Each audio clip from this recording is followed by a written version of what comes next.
welcome back to my channel. In today's video, I'm going to be talking about all of the books that I read in July. So I also wanted to mention really quickly, I've had a little bit of feedback as far as my setup and as far as my sound and everything. So make sure you guys let me know if you like this. A lot of you seem to like seeing lots of my shelves in the back, but feel like I was too far away before. So I'm coming closer now. Hopefully this works, and hopefully this also improves my sound quality coming closer. I don't know. But anyway, I digress. Let's get on with the video because you guys probably don't care about all this. But the first three books that we're going to talk about are all by Ellen Hopkins, and these have been on my TBR shelves for a while. And that is Crank, Burned, and Impulse. So, okay. I seem to have this habit of just reading synopsises and looking at covers and just thinking that books are going to be a certain way when there's no actual indication of them being that way. Like, I figured these were all going to be thrillers just by the look of the covers and the synopsis of them. I thought they were going to be they're not thrillers whatsoever at all. So first of all, let's start out with Crank. So what I'm going to do is I'm going to read you guys the synopsis of these. They're all quite short, and I kind of had the same sort of feeling for all of them. These were not really necessarily my style of book, a genre that I would typically read. But let's see. So for Crank, it says, Christina is the perfect daughter, gifted high school junior, quiet and never any trouble. Then she meets the monster, Crank. And what begins as a wild ride turns into a struggle for her mind, her soul, and her life. So this one basically follows a teenage girl that ends up basically getting addicted to drugs. And we kind of follow her on this journey of where she first tries this drug, and then as she becomes addicted to it, and it just completely ruins her life. She comes from a situation where she's not had very much interaction with her father, and he comes into her life as she's a teenager, and he is addicted to drugs, and he doesn't really care what she does. She goes and stays with him for the summer, and he just lets her do whatever she wants. She kind of starts to follow down the same path that he is, and she just finds herself in a horrible situations, I should say, not just situation, but situations. So there's that one. I should say also that I rated each of these books a 3. Like, they were good books in their own right, but just not necessarily A, what I was expecting, and B, what I typically read.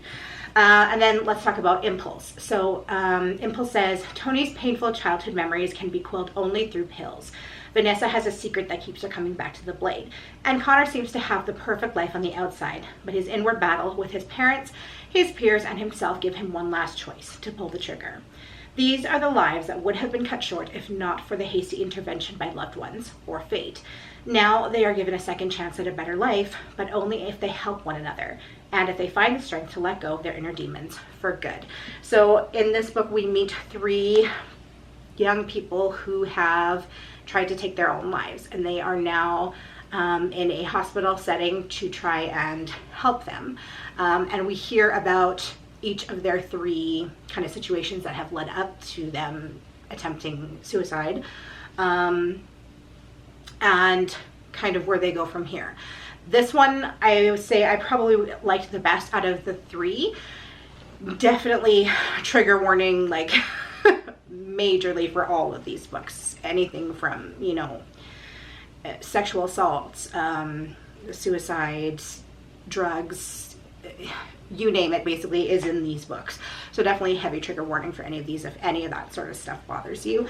But yeah, we see kind of what has led these young teenagers to go in this direction in their life, and kind of what happens once they get help, and kind of how their life ends up turning out. So there's that one, also a 3. And then Burned. Raised in a religious yet abusive family, Patton Von Stratton starts asking questions about God, a woman's role, sex, love. She experiences the first stirrings of passion, but when her father catches her in a compromising position, events spiral out of control. Patton is sent to live with an aunt in the wilds of Nevada to find salvation and redemption. what she finds instead of love and acceptance until she realizes that her old demons will not let her go. So this one's basically a coming of age story. There is a teenage girl, and she's trying to just live normally. Her family is extremely religious, and she just is going to school, and she's just trying to be a normal kid and do normal kid things. And as you're reading this, you're really upset with her parents because you just want her to experience things that normal teenagers get to experience, and it doesn't seem like she is getting that chance. She's kind of shipped away, and we kind of see her rebelling against her family, and kind of what happens with that. Again, these were all a 3. I think if you like books like this, like these are just more of contemporary, right? I don't even really know, what genre these would be. They're definitely contemporary, but yeah, I don't even know. I like more, obviously, as you guys know, thriller, horror, that sort of thing. So I think if I had gone into these books kind of realizing more of what they would be about, then I would have had different expectations and maybe like them a bit more than I did. But these each got a 3. Next is a book that I have talked about in a previous video. I believe it was in my witchy books for fall, but this one is one that I absolutely loved so very much, and that is A Dark and Starless Forest by Sarah Hollowell. And this is such an underrated book, you guys. I just can't recommend this book enough. I gave it a resounding 5 out of 5. This is probably one of my new favorite books, possibly of all time even. That's how much I loved it. Okay, sorry you guys, my baby woke up and so I had to go put him back to sleep. But anyways, so I'm sorry if everything changed a little bit. Okay, so anyways, so this book follows Derry, which is a plus-size teenage girl, which I said in the last video that I talked about this book. I think this is the first book that I've ever read where the protagonist is a plus-size girl. And I didn't realize how much I missed that and needed that until I had it. But basically, Derry is one of, I think, 6 ish siblings that have been all adopted by Frank, who is, I guess, a teacher of sorts. So Derry, as well as all of her siblings, all possess magical powers. They are all witches, and they have all come to be in Frank's care as he teaches them how to use their powers and how to I guess make them stronger, make them better, whatever. But they're kind of hidden away, and basically they are led to believe that the world does not like witches, and that if they were ever to be found out where they are, etc., that they would probably all be killed. So they're kind of secluded in this house with this forest around them. And all of a sudden, the siblings start to go missing, kind of one by one. They are never allowed to go into the forest. And basically something happens in the beginning that we don't really find out about until the end of the story. But Derry's kind of become drawn to the woods, and as her sisters kind of go missing, she keeps continuing to be drawn back there to look for them, even though she's not supposed to be there, and all this stuff. But Frank, like, I kind of kept going back and forth on him as a character throughout the entire book. I just wasn't sure about him. I was like, I don't know if I like him. I don't know if he's like a villain in this story or not. So there's definitely some twists and turns as we find out where her siblings end up going, what ends up happening to them. So there's kind of a thriller aspect to it, but it's very witchy. It's very fall, and I love the representation. There is tons of different sexual orientations in this book. We have characters that are trans, we have a character that is asexual, we have a character that is bisexual. So there's just tons of representation, as well, like I said, as a fat protagonist, and how much I really, really loved that. And I feel like we need to see more of that in books. So this one, resounding 5 out of 5. So the next book that I read, I listened to on audiobook, and that is a book by Vanessa Len called Only a Monster. So this one says, it should have been the perfect summer. Sent to stay with her late mother's eccentric family in London, 16-year-old Joan is determined to enjoy herself. She loves her nerdy job at the historic Holland House, and when her super cute coworker Nick asks her out on a date, it feels like everything is falling into place. But she soon learns the truth. Her family aren't just eccentric, they're monsters with terrifying hidden powers. And Nick isn't just a cute boy, he's a legendary monster slayer who will do anything to bring them down. As she battles Nick, Joan is forced to work with the beautiful and ruthless Erin Oliver, heir to a monster family that hates her own. She'll have to embrace her own monstrousness if she is to save herself and her family, because in this story, she is not the hero. So I gave this one a 3 out of 5. And I felt like it just kind of went on and on and on. There's a lot of, I don't necessarily want to give anything away, but I'll just say there's a lot of time travel in this book, which was cool. But it just kind of was very repetitive over and over. And I felt like, I don't know if it was, maybe I would have a different experience if I was physically reading it, but I just felt like it kind of was really drawn out and it could have gone a little bit quicker. It was a great idea for a story, but yeah, just something about the writing style of it, it just felt drawn out more than it needed to be. So the next book that I read is Our Crooked Hearts by Melissa Albert, and once again, this is another kind of witchy read that I talked about in my last in one of my other videos about the witchy reads for fall. I'll have it linked somewhere here in the description or in the iCards. But this is Melissa Albert's follow-up to the Hazelwood series, and I enjoyed it so much. So I rated it a 4 out of 5. Probably I would rate it a 4.5 out of 5. Just, you know, Goodreads, you can't give half stars. But basically, so this book follows a dual perspective of a young girl named Ivy, a teenage girl named Ivy, as well as her mother. So we get to see Ivy in the here and now, and then we get to see her mother's perspective when she was a teenager.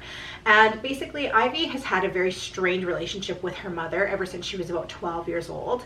And though that's the one reason why I knocked off a half a point, this is because the relationship was strained, but I just felt like it didn't have enough backstory to it as to how that started or why that came to be. And it just kind of was just plopped into our information that there's a trouble here, but there's not really a reason why.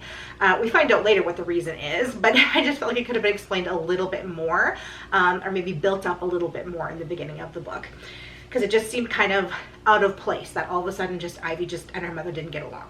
But anyways, so we follow Ivy trying to figure out what is going on. Basically, her mother ends up going missing, and she's trying to find her mother, and she's trying to figure out what is happening. And it also follows a dual timeline where we see Ivy's mother when she was a teenager, and we see that she had gotten into witchcraft. Her and her best friend kind of just innocently enough started kind of finding their way into witchcraft. They ended up meeting another girl who knew a little bit more about witchcraft, and who we come to realize had some darker motivations, and kind of got them roped into some dark magic that probably they shouldn't have been doing. Definitely they shouldn't have been doing. But the book overall is really, really well done, and I enjoyed it so much. I loved Melissa's take on witchcraft, and I mean, you guys are just gonna have to go and watch my other video of what witchy reads for the fall, because if you are interested in witchy books whatsoever, like I am, I love them. They're one of my favorite things. This one definitely should be on your list. Next is another audiobook, and that was Lock Every Door by Riley Sager. The synopsis for this one says, no visitors, no nights spent away from the apartment, no disturbing the other residents, all of whom are rich or famous or both. These are the only rules for Jules Larson's new job as an apartment sitter at the Bartholomew, one of Manhattan's most high-profile and mysterious buildings. Recently heartbroken and just plain broke, Jules is taken in by the splendor of her surroundings and accepts the terms, ready to leave her past life behind. As she gets to know the residents and the staff of the Bartholomew, Jules finds herself drawn to a fellow apartment sitter, Ingrid, who comfortingly, disturbingly reminds her of the sister she lost 8 years ago. When Ingrid confides that the Bartholomew is not what it seems, and I have read this sentence like 4 times, okay. When Ingrid confides that the Bartholomew is not what it seems, and the dark history hidden beneath its gleaming facade is starting to frighten her, Jules brushes it off as a harmless ghost story until the next day when Ingrid disappears. Searching for the truth about Ingrid's disappearance, Jules digs deeper into the Bartholomew's dark past and into the secrets kept within its walls. Her discovery that Ingrid is not the first apartment sitter to go missing at the Bartholomew pits Jules against the clock as she races to unmask a killer, expose the building's hidden past, and escape the Bartholomew before her temporary status becomes permanent. I rated this one a 4. So this one had a little bit of everything. It had the aspect of a creepy apartment that kind of like was a hotel sort of like setting, which always kind of creeps me out. Hotels are very creepy places if you think about it. And this being kind of like an Upper East Side in New York apartment building, it really reads as though it was in a hotel. And this girl just kind of stumbles into this job that just seems too good to be true. And you know what they say, if something sounds too good to be true, it probably is. And that definitely is what ends up happening in this situation. So basically she is offered a chance to apartment sit for 3 months, this amazing apartment in this like unbelievable building with famous people and rich people and that live in this building, and she gets $3,000 a month to just live in this building. So obviously that sounds like the best job in the entire world, but she starts to notice that there are other apartment sitters, and she kind of starts to do some digging and find out that they keep going missing. And there is definitely something that connects all of the apartment sitters, something that I picked up on right away, but that the author didn't really seem to want us to pick up on, but I picked up on right away. So they all kind of have something in common, and you're kind of like just wondering along with her what is happening, and you're kind of led down this one avenue, and then there's a twist, and there's a lot of different twists and turns. And one thing that I will say about Riley Sager is that I have not been able to, I've read a few books now and by them, and I have not been able to figure out what the twist was going to be, which is pretty good for me because normally I read a lot of thrillers, so normally I can figure out what the twist is going to be, but I have not yet figured out one of their twists from their books. So that is awesome. And so it also has, like I said, you know, like the creepy apartment sort of vibe, and there's like weird sounds and stuff happening, so there's almost like you're wondering if it's a paranormal aspect or if it's like a serial killer or what is happening to these people that are going missing out of this apartment. So that one got a 4 out of 5. The next book I read is Come Closer by Sarah Gran, and once again I just did a video on that. You guys would have probably just seen that one, and it's basically rereading the scariest book that I have ever read. So I did a video a few years ago talking about the scariest book I've ever read in my entire life, and that was this book. And I decided to, after about 15 years of not reading this book, I decided to go back and reread it to see if I still found it to be as scary as I did the first time. This time around I gave this book a 4 out of 5. It definitely is still scary. If you want to find out, I'm not going to go into too much detail on it. If you want to find out more about this book and my thoughts on it, go ahead and watch that vlog. It was just a quick little vlog that I did probably 1 or 2 videos back now, so I'll have it once again linked. But basically, it follows a woman in the process of becoming possessed, and that's all I'm going to say. So next is a thriller by Ted Dekker called The Priest's Graveyard. And in this book, we meet a very unlikely priest who just is very strange. So basically, the synopsis says, Danny Hansen is a Bosnian immigrant who came to America with hopes of escaping haunted memories of a tragic war that took his mother's life. Now he's a priest incensed by the powerful among us who manipulate the law for their own gain, uncaring for the sheltered lives they leave behind. It is his duty to show them the error of their ways, even if he must put them in the grave. Renee Gilmore is the frail and helpless victim of one such powerful man. Having escaped his clutches, she now lives only to satisfy justice by destroying him, regardless of whom she must become in that pursuit. But when Danny and Renee's paths become inexorably entangled, things go very, very badly, and neither of them may make it out of this hunt alive. So we have the 2 main characters, mainly focuses on Renee, and she has been in some horrible situations. She has been on the street, she has been a prostitute, she has been addicted to drugs, and she is saved by this man who just comes and takes her away, and she thinks of him as a savior. And she ends up finding out some things about him, and he ends up going missing, and she is kind of, this is after several years of living with him. She's kind of cast aside, she's cast out, and she has to kind of fend for herself. And she also is trying to gain some revenge for this person that has saved her. And there's some twists and turns within this. She meets up with this priest. They end up starting to work together to kind of take down a common enemy. And then there's some twists that arise from that. So this one I gave a 4 as well. What I really liked about this is that there was, like I said, there was a twist. And sometimes in thrillers, authors kind of can take the easy way out, and they can do a twist where there's no way that you possibly could have seen it coming. You know, like there's maybe a character that comes out of nowhere that you haven't met before that ends up being responsible for all the drama.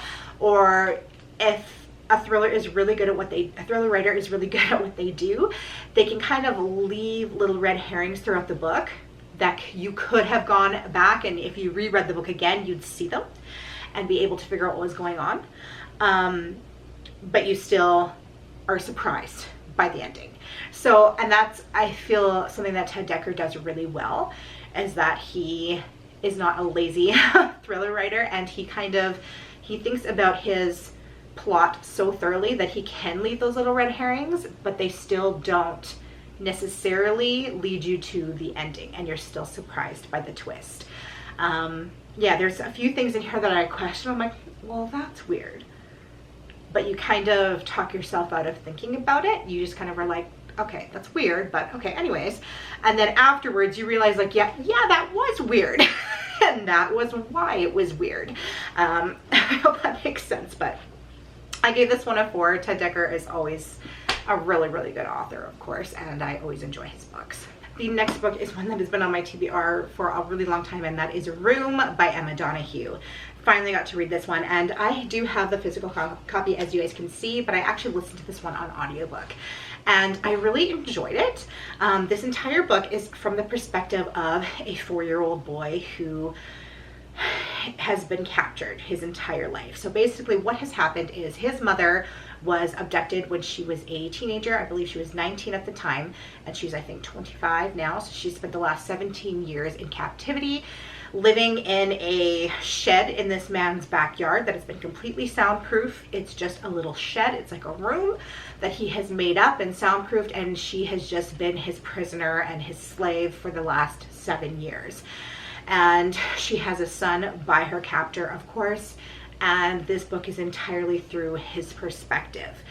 So we see him in the beginning, just his everyday life. He's just talking about what happens, what their routine is with his mom, and this is just his life. He doesn't know that anything is weird about it. They have a TV in the shed, and his mother has told him that the outside world isn't actually real. It's all just pretend on TV. And so he just thinks that his life is just his life, right? He doesn't know anything else.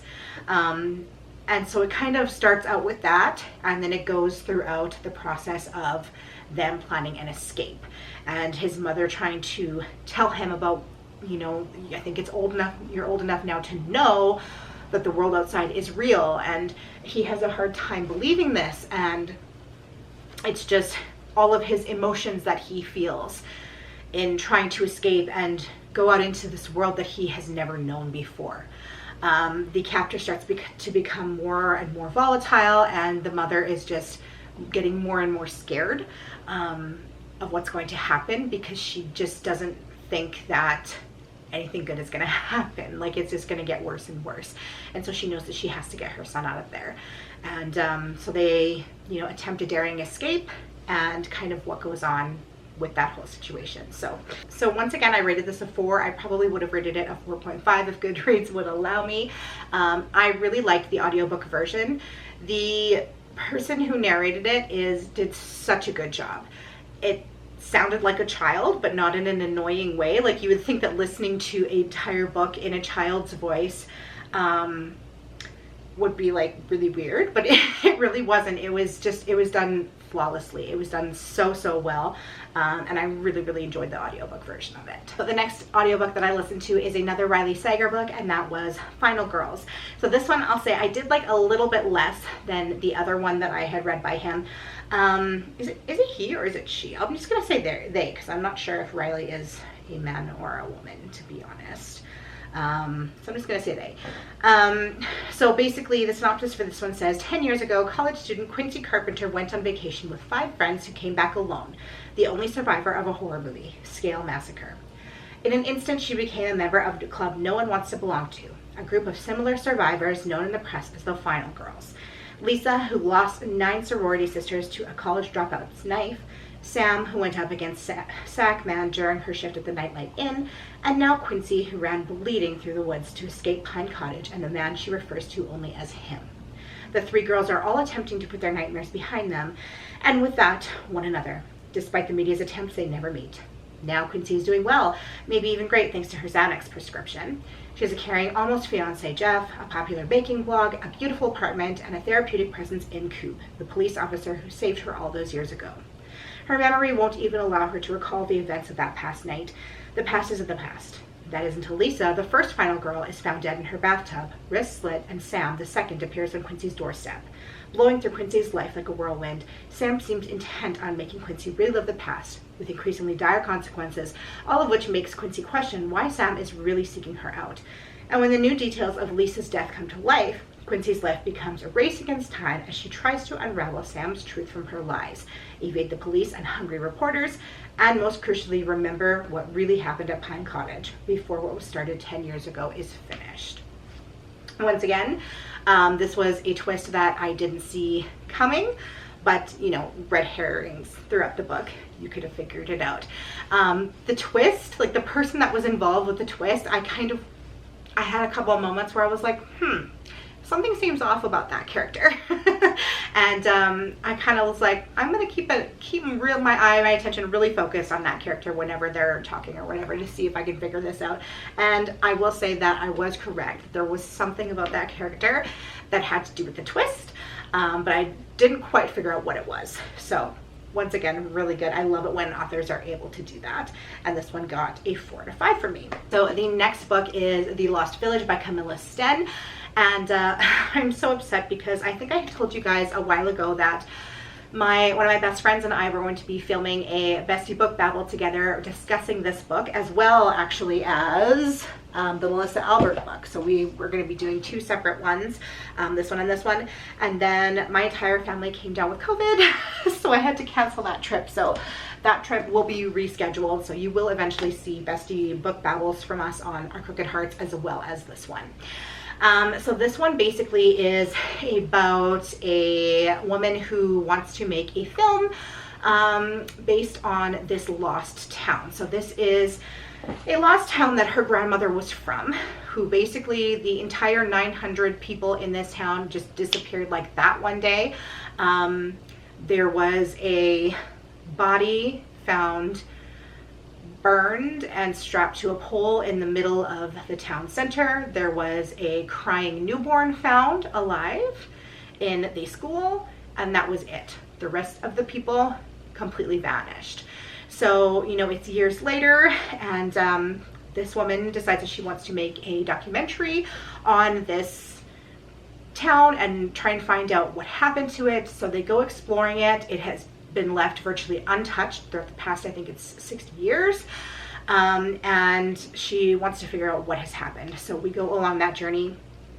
And the cool thing is that it is from a dual perspective.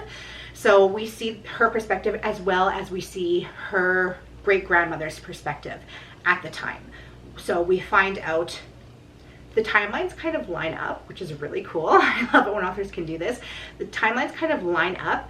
So as our main character is finding out what is happening, we are also reading a concurrent timeline about what is happening from the perspective of the person that was actually there in the village at the time. So it's really, really cool. I gave this one a 4.5. I just want to say 4.5 for a lot of these books. Really enjoyed it. At times it was really heartbreaking, especially once we found out what happened with that body that was, left there. That was a really, really hard scene to read. And it was very, very, I wanted it to be glossed over so bad, but it wasn't. And we find out what happened there. We found out what happened with the newborn baby that was just left there, rescued, thankfully, but we found out all of that, and there was a couple of really hard scenes to read in here, but it was a really, really good book. I will say the 0.5 that I took off basically is that it did seem to drag at times. So, throughout the beginning, they're there to make this documentary, and it just kind of seems like the first half of the book is just, okay, now we're going to go and look at this space. And that seems to take an entire day to look at the one space, and then the next day they're going to go look at this space, and that seems to take an entire day to go look at this space. And I felt like the pacing could have been ramped up a little bit, but we're going to go into a thorough deep dive review of this in the Bestie Book Babble, which will be coming in the next couple months now, I guess. And the last book that I read this month is Come Find Me by Megan Miranda. After surviving an infamous family tragedy, Kennedy Jones has made it her mission to keep her brother's search through the cosmos alive. But then something disturbs the frequency on his radio telescope, a pattern registering where no signal should transmit. In a neighboring county, 17-year-old Nolan Chandler is determined to find out what really happened to his brother, who disappeared the day after Nolan had an eerie premonition predicting it. There hasn't been a single lead for 2 years until Nolan picks up an odd signal, a pattern coming from his brother's bedroom. Drawn together by these strange signals and their family's tragedy, Kennedy and Nolan search for the origin of the mysterious frequency. But the more they uncover, the more they believe that everything's connected, even their past. It appears the signal is meant for them alone, sharing a message that only they can understand. Is something coming for them, or is the signal warning them about something that's already here? So at first you're not really sure what this one is even going to be about. Like, is this going to be something paranormal? Is it going to be something from space? Because it does deal with a lot of like signals and telescopes and space stuff, space jargon, if you will. And you're really not sure where this book is going. And these characters both have massive tragedies in their lives that kind of bring them together, and they kind of are helping each other to figure out what has happened. So they meet in a kind of a strange way. They realize that they both each have these, you know, these mysterious circumstances in their families, and they help each other, which is awesome. And it kind of brings them together. You kind of figure out that they were meant to meet each other, to help each other, and figure out what happened. So this one I did rate a 3, and you know, I've just kind of found that the book did fail to hold my interest as much as I really wanted it to. Once again, I have this one on physical copy, but I did listen to it on audiobook, and I think that maybe if I had been reading it physically, that maybe my rating might have been bumped up to a 4.